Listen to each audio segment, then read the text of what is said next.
Hello, and welcome back to my YouTube channel, The Rain and Her Showers. Today we will be discussing the first full moon of 2025. This full moon is also known as the wolf moon, and if you would like to find out more about this full moon, how to use its energy in your life, then this video is for you. So now that we've got the introductions and pleasantries out of the way, let us talk about what this full moon in Cancer is all about. So it is called a wolf moon because that is whenever the moon is full for the first time in a calendar, and this will be happening on the 13th of January 2025. It will be 23 degrees, and so if you have 23 degrees placements of Cancer on your chart, you will be feeling this moon the most. But let's talk about why a full moon in Cancer is so special and also so powerful. So Cancer is ruled by the moon. Okay, so it feels at home in the moon. It's a perfect time to manifest because the moon is clear with its intentions. Excuse me. And it's a really good time to listen to your emotions. You might wonder why. This is because Cancer is a water sign. All water signs are known to be in touch and in tune with their emotions. So it's a good time to really listen to your emotions, sit with your emotions, feel your emotions. 2, Cancer is a cardinal water sign, meaning it is creative. It loves to problem solve, and it also loves to think of new and creative things.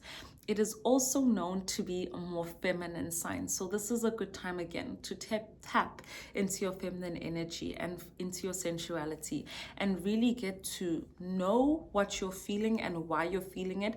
And if it's good or rather positive emotions, even though I don't like labeling emotions as such, then really lean into that. How can you create more of that in your life, and what would you like to harvest from those emotions to use to plant seeds for the rest of the lunar cycle?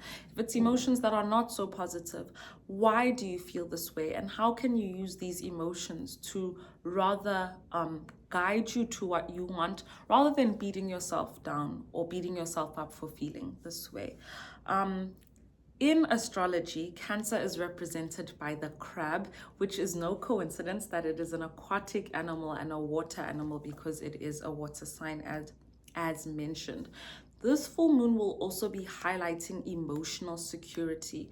Remember that all full moons are basically when the sun and the moon are on opposite ends of each other. So the sun is shining all of its light on the moon, and that's why all the things that moon sign, or all the things that the sign of the moon is in, will all come to light and come to mind and show up very brightly. It's because even in the sky, these things are being highlighted and shown to us. And for those of you who might be into spirituality, you will know that so above is below. So whatever is happening in the sky is also happening here on earth and affects us.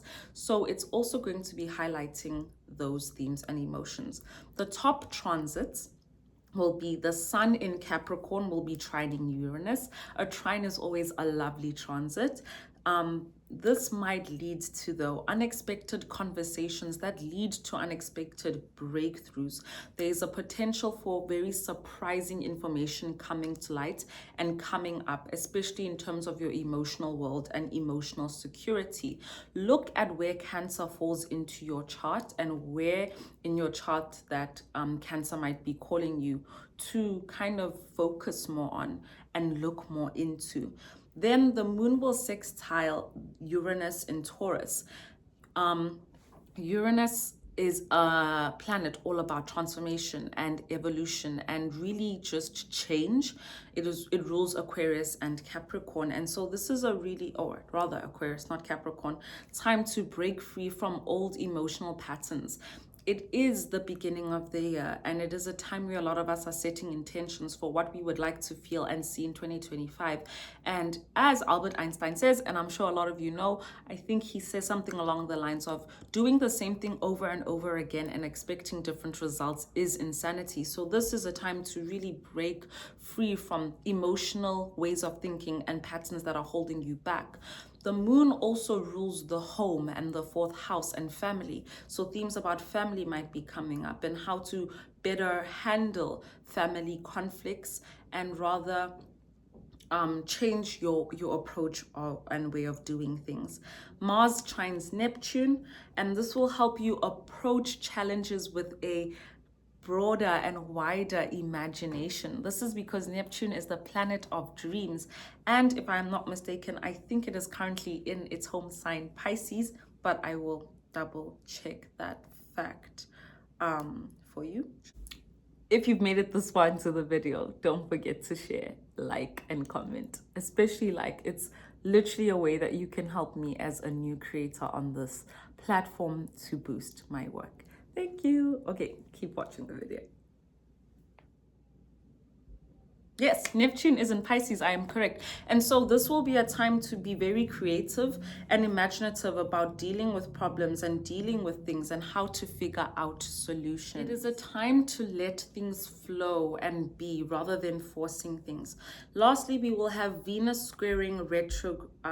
Venus will square Jupiter in Gemini. So Venus in Pisces will square Jupiter in Gemini. So we have a lot of water energy in the air. We have a lot of water energy in the sky. And this is why our emotions will probably be coming to surface and feel a lot more intense and more real for us. And I think sometimes we fear emotions and we deem emotions as a bad thing, or sometimes we see sensitive people as, I guess, not the most important people in our society, but we don't realize that our emotions are actually internal directions showing us what it is we desire, what it is we need more of or less of. So rather than fearing your emotions, use your emotions to really be an inner guide and an inner light to what you would like to see in 2025.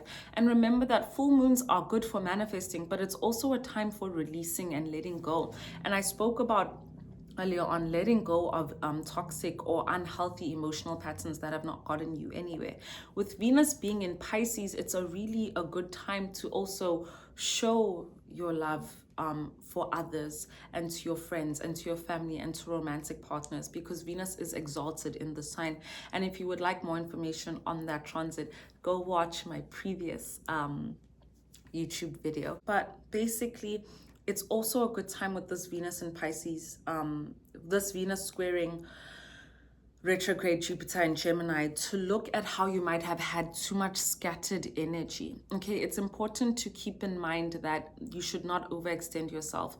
It's the beginning of the year. We have so many goals and ambitions and things that we would like to thrive on, but sometimes we put too much energy into so many different places that we're getting half and quarters and thirds of ourselves in things and wondering why it's not coming out as lovely as we would like it to be. Jupiter is great because it is expansive, but sometimes with it being in Gemini, it can be a little bit too all over the place. So this is a good time to really sit and think about how can you harness your energy more into one aspect at a time so that you can get the best results. But yes, thank you so much for watching this video. Let me know what comes up for you during this full moon, and if you would like to know exactly what you need for your specific sign, go and find your birth chart. I will leave the link in the description. Find out what your rising sign is. If you do not know the birth time, you cannot find your rising sign, so you can always use your sun sign. But if you know your rising sign, always read your horoscope for your rising sign. And remember that astrology is all about free will. It is symbolic. It is representative. It is not exact as in this is what is going to happen. It is more using symbolism from the sky and its astral bodies and how they interact with each other to realize what is happening in our internal and external world. But keep in mind that because this full moon is in Cancer, there will be a lot of our internal world. So breathe, take a deep breath, and respond rather than react. Okay, thank you so much. I will see you guys again for the next video. Don't forget to like, share, comment, and subscribe, and I will see you again soon.